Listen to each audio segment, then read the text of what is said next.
Quella che vi sto per raccontare è una storia che nasce in un angolo colorato della laguna veneziana, sull'isola di Burano, e si intreccia con misteri, indagini e silenzi che durano da oltre 30 anni. È la storia della scomparsa di Rosalia Molin e Paola Costantini, conosciute da tutti come le Buranelle.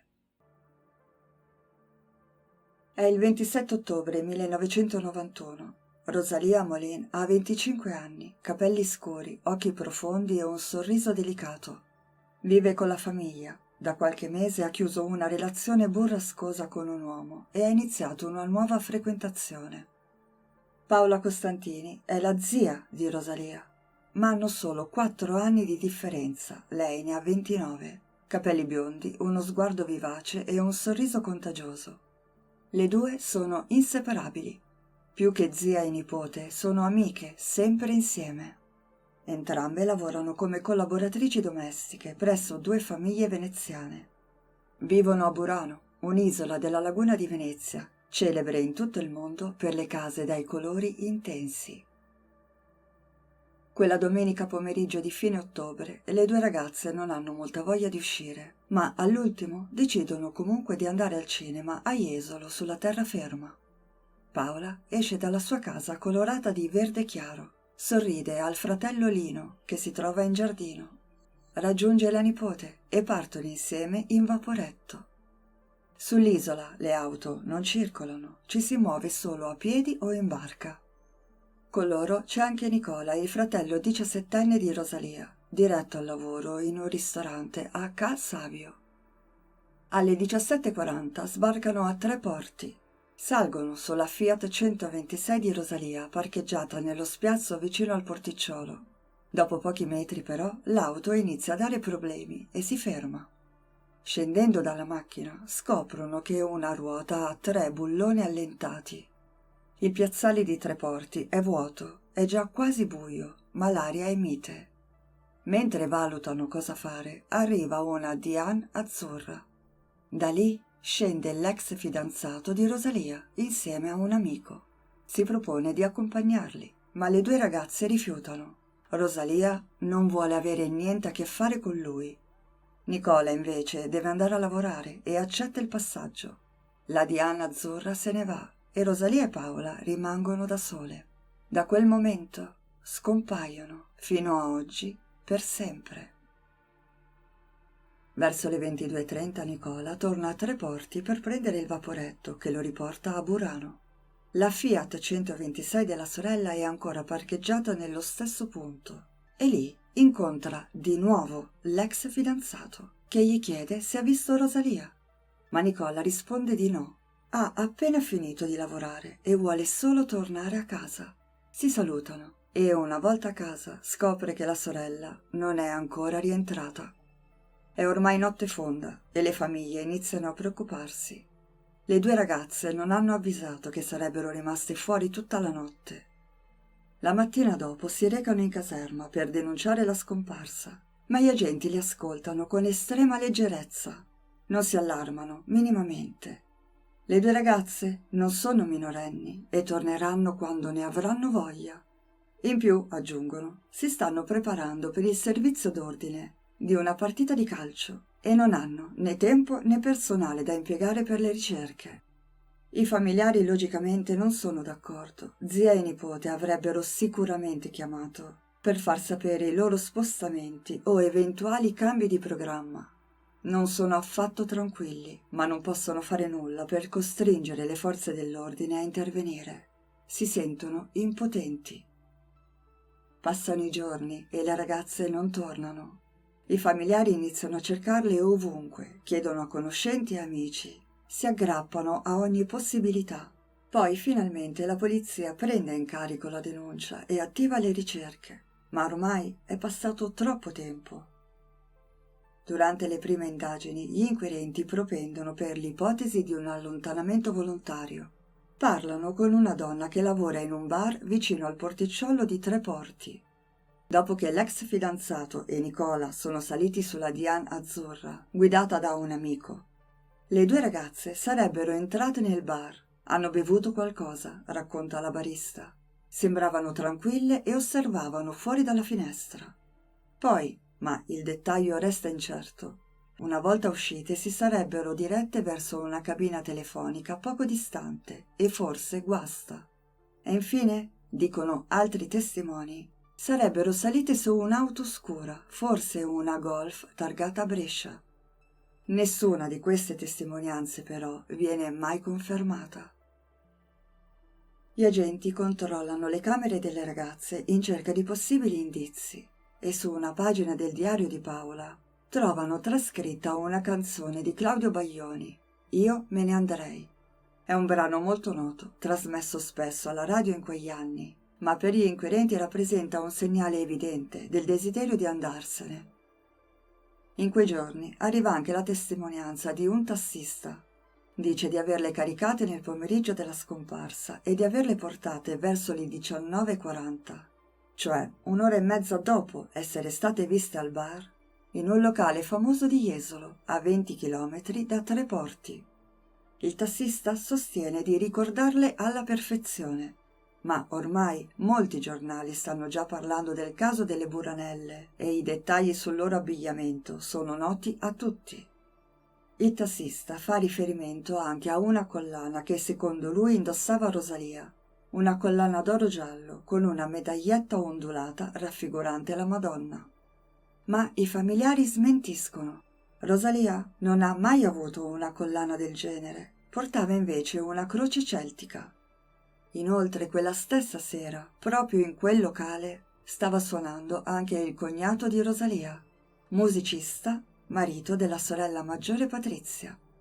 Né lui né gli altri presenti riferiscono di averle viste. La testimonianza del tassista col tempo viene considerata non attendibile. Il tempo passa e anche gli inquirenti iniziano a sospettare che possa essere accaduto qualcosa di serio, di irreparabile. Un allontanamento così lungo insospettisce. Le due ragazze non hanno portato nulla con sé e non erano certo il tipo di persone da far preoccupare le famiglie senza motivo. Avrebbero potuto cambiare vita senza scappare, ma la verità è che alle Buranelle piaceva la loro vita. Mentre le ricerche ufficiali proseguono, in tutta Italia si moltiplicano gli avvistamenti delle Buranelle. Qualcuno dice di averle viste a Bergamo.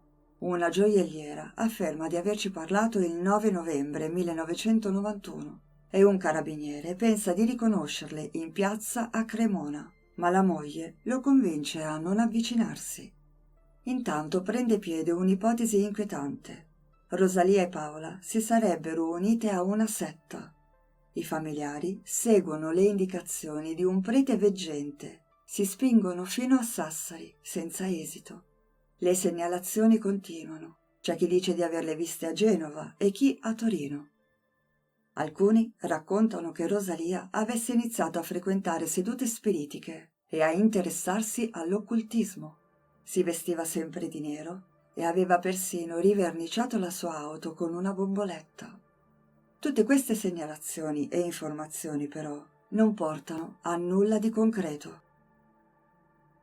7 mesi dopo la scomparsa, a maggio del 1992, un pescatore trova impigliato nella rete un portafoglio.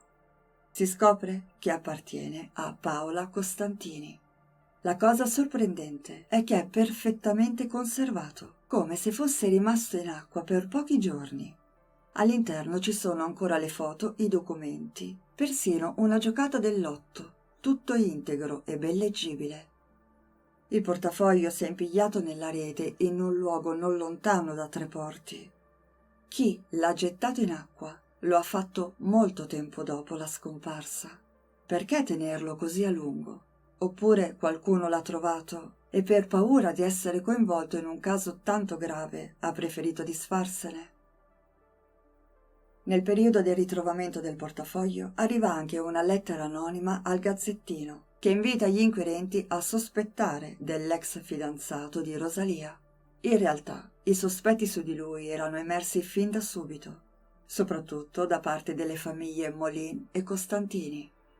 Patrizia, sorella di Rosalia, ha raccontato immediatamente che la giovane subiva maltrattamenti mai denunciati In 3 anni di relazione, più volte l'aveva vista con lividi e una volta anche con una ferita al labbro.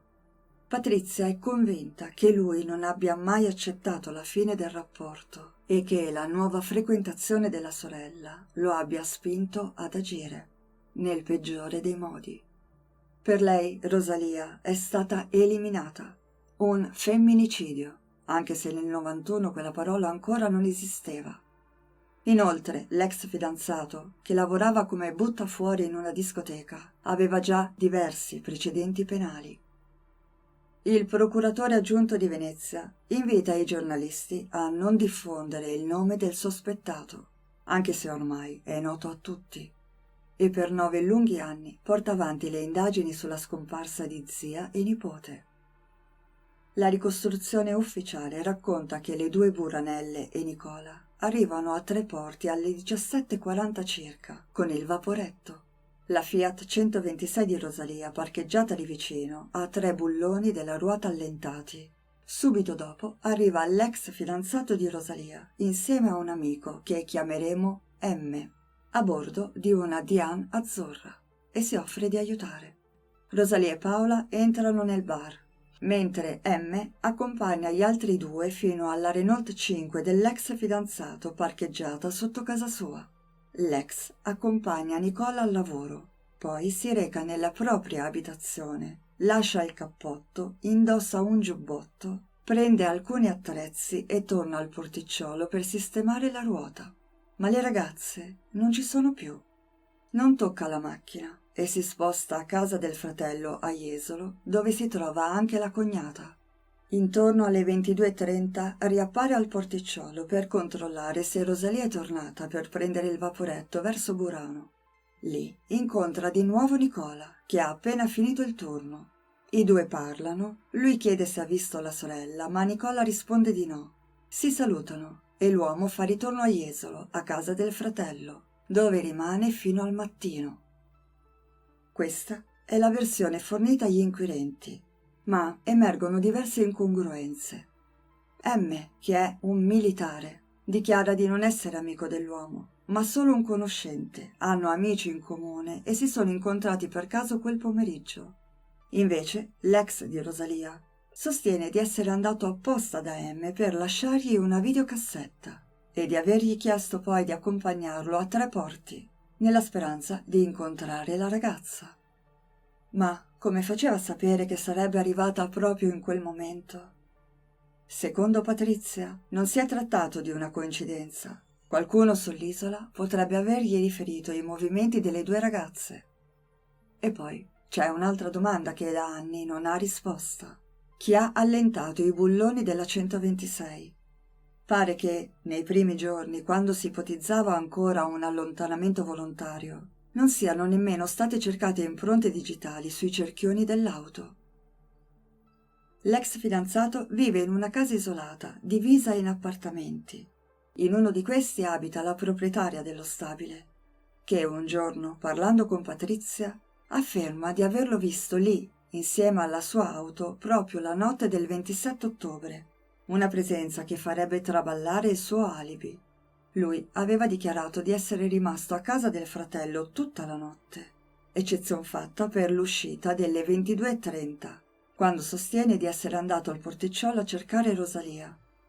Quando la padrona di casa viene ascoltata dagli inquirenti, ritratta tutto. Per Patrizia lo fa per paura di ritorsioni, altri invece pensano che si sia inventata la storia. Nel frattempo gli investigatori perquisiscono l'appartamento dell'uomo e analizzano gli abiti indossati la notte della scomparsa. Nel giubbotto trovano sabbia nelle tasche. Nel cappotto, che si era cambiato, vengono isolati 4 capelli neri, 3 capelli castano rossicci e alcune microfibre verdi e rosse. Ma su questi reperti resta un vuoto. Non si conoscono le modalità con cui sono state condotte le analisi, né se siano stati fatti confronti con profili noti o raccolti campioni di riferimento. Non è chiaro neppure se quei reperti siano stati conservati in modo corretto e se siano ancora disponibili. L'unica certezza è che non portano ad alcuna svolta. Dopo 9 anni di indagini, All'inizio degli anni 2000 il caso viene archiviato. Intercettazioni, interrogatori, perlustrazioni, anche nei fondali dove era stato trovato il portafoglio di Paola, non producono alcun risultato. Nel 2009 l'ex fidanzato di Rosalia viene arrestato e condannato a 1 anno e 4 mesi per favoreggiamento della prostituzione, mentre lavora in un club per adulti. Insieme a lui finiscono in manette altre persone. A guidare l'operazione è lo stesso procuratore che per anni aveva seguito il caso delle Buranelle. L'arresto però non ha alcun collegamento con la scomparsa di Rosalia e Paola. Nel 2012 il caso viene riaperto, dopo che una fonte confidenziale contatta gli inquirenti dichiarando di conoscere la sorte delle Buranelle. Si presume che si tratti di un conoscente dell'ex fidanzato di Rosalia, forse conosciuto in carcere. Questa persona racconta a un poliziotto che l'uomo e M, il militare che quella notte guidava la Diana Azzurra, e altri 2 soldati della laguna avrebbero portato Rosalia e Paola in un campeggio della base militare a Punta Sabbioni per una spedizione punitiva. Proprio lì lavorava anche il fratello dell'ex fidanzato, un militare. Secondo il racconto, l'intenzione era anche una violenza sessuale di gruppo, mentre uno dei 4, probabilmente M, impugnava un'arma per spaventare Rosalia. Sarebbe partito un colpo accidentale che l'avrebbe uccisa. Paola, testimone scomoda, sarebbe stata eliminata per farla tacere. Dopo questa testimonianza ne arriva una seconda, che conferma la stessa versione e punta nuovamente il dito contro l'ex compagno e i militari coinvolti. Entrambi i testimoni riferiscono che i corpi delle 2 donne sarebbero stati seppelliti proprio all'interno del campeggio militare. All'epoca a occuparsi della custodia del campeggio era un maresciallo. Secondo le 2 fonti sarebbe stato lui ad aprire il cancello ai militari. Ascoltato dagli inquirenti però nega ogni coinvolgimento e a distanza di più di 20 anni dichiara di non ricordare esattamente cosa stesse facendo quella sera. Abitava vicino al campeggio, ma assicura di non aver aperto a nessuno, di non aver mai frequentato i militari coinvolti e di non aver mai visto le Buranelle. Nel 2012 una famiglia in vacanza, mentre gioca sulla spiaggia nei pressi di Treporti, trova in acqua bassa che arriva appena al ginocchio un oggetto insolito. Sembra una conchiglia molto grande. Quando lo afferrano si rendono conto che si tratta di un teschio. È molto scuro, quasi nero, tanto che all'inizio pensano sia finto, ma la realtà è ben diversa. Le analisi confermano che è autentico, appartiene a una donna rimasta in acqua per molto tempo. Il pensiero va subito a Rosalia e Paola, scomparse proprio in quella zona. La colorazione scura è dovuta a un processo di mineralizzazione causato dalla lunga esposizione all'ambiente lagunare. Nonostante vari accertamenti, non è stato possibile identificare l'identità. Un aspetto particolare è che non risulta sia mai stato chiesto un confronto del DNA con i familiari delle Buranelle. L'appartenenza a Rosalia o Paola viene comunque esclusa. Il cranio, certamente femminile, presenta un mento prominente e numerose otturazioni dentarie, mentre entrambe ne erano prive. L'identità di quel teschio rimane tuttora sconosciuta. Nel 2014 la procura iscrive come atto dovuto l'ex fidanzato nel registro degli indagati, con le accuse di duplice omicidio e occultamento di cadavere.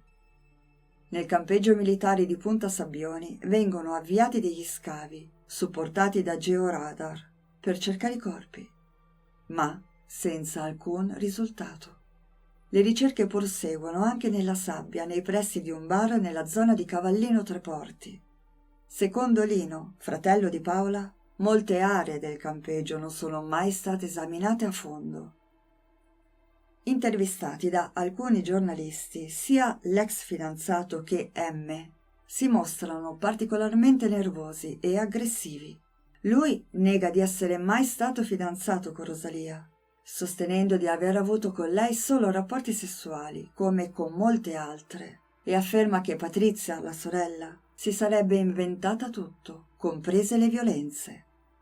Ma già nei primi atti del 1991 risulta ufficialmente indicato come ex compagno e lo aveva confermato lui stesso alla squadra mobile di Venezia, parlando appunto di una relazione amorosa con Rosalia durata circa 3 anni. Tra l'altro, anche un'altra ex partner lo descrive come una persona violenta.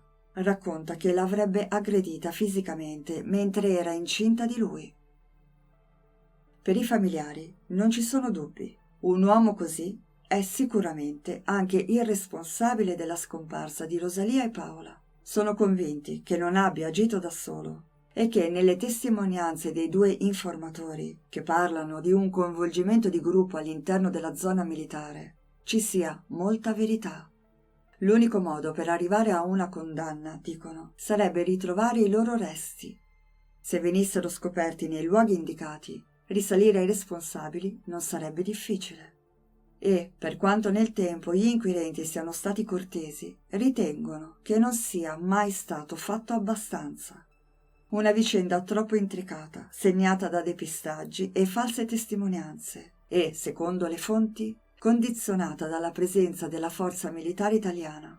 In tutto questo, sottolinea Lino, il fratello di Paola, non si è mai mossa una foglia. Si potrebbe fare molto di più. Qualcuno ha allentato quei bulloni, qualcuno ha teso una trappola, poi le ha rapite e uccise, anche se forse non era quello l'intento iniziale. E Lino è certo che si trovino ancora lì, da qualche parte, molto vicine. Bisogna solo cercare meglio. Secondo i 2 informatori, i corpi potrebbero trovarsi sepolti all'interno del campeggio militare, ma esiste anche l'ipotesi che siano stati fatti sparire in un cantiere della zona. In base alla testimonianza sarebbero stati nascosti sotto la sabbia, dove il giorno successivo, ignari di quanto accaduto, alcuni muratori avrebbero gettato il cemento. Il giornalista di Rienzo ha cercato riscontri e ha individuato 2 possibili cantieri attivi nel 91. Uno era un centro commerciale in costruzione proprio davanti alla casa di M. L'altro una zona residenziale nei pressi del campeggio. Dopo anni di indagini non si è mai arrivato ad elementi concreti sufficienti per aprire un processo a carico dell'unico indagato. Lo stesso vale per gli altri 3 militari citati nelle testimonianze. Nonostante il comportamento aggressivo dell'uomo e la convinzione incrollabile dei familiari sulla sua colpevolezza, restano ancora troppi punti irrisolti. La sera della scomparsa, l'ex fidanzato di Rosalia si presenta all'improvviso al porticciolo, proprio alle 17:40. Lei non vuole più vederlo, ma lui è lì, come se qualcuno lo avesse avvisato del loro arrivo. Nonostante il rifiuto, torna anche più tardi, alle 22:30, sperando di incrociarla di nuovo. Ed è proprio in quell'orario, a scomparsa ormai avvenuta, che incontra Nicola e gli chiede se ha notizie della sorella. Se davvero, come pensano i familiari, è lui l'assassino, perché tornare ore dopo sul luogo dove tutto è già accaduto? Perché rischiare di farsi notare o sollevare sospetti? Se l'intento fosse stato solo quello di spaventarle, minacciarle o, peggio, abusare di Rosalia, è davvero credibile che 3 militari, persone in servizio con carriere e reputazioni da difendere, si siano esposti a un rischio così alto per colpire una donna che, a quanto pare, nemmeno conoscevano? C'è poi un altro dettaglio che complica le cose. Una delle prime testimonianze mai confermata parla di 2 ragazze salite su una Golf scura, forse targata Brescia. È possibile che l'attenzione si sia concentrata troppo su una sola pista, forse la più logica, lasciando fuori strade che meritavano di essere esplorate?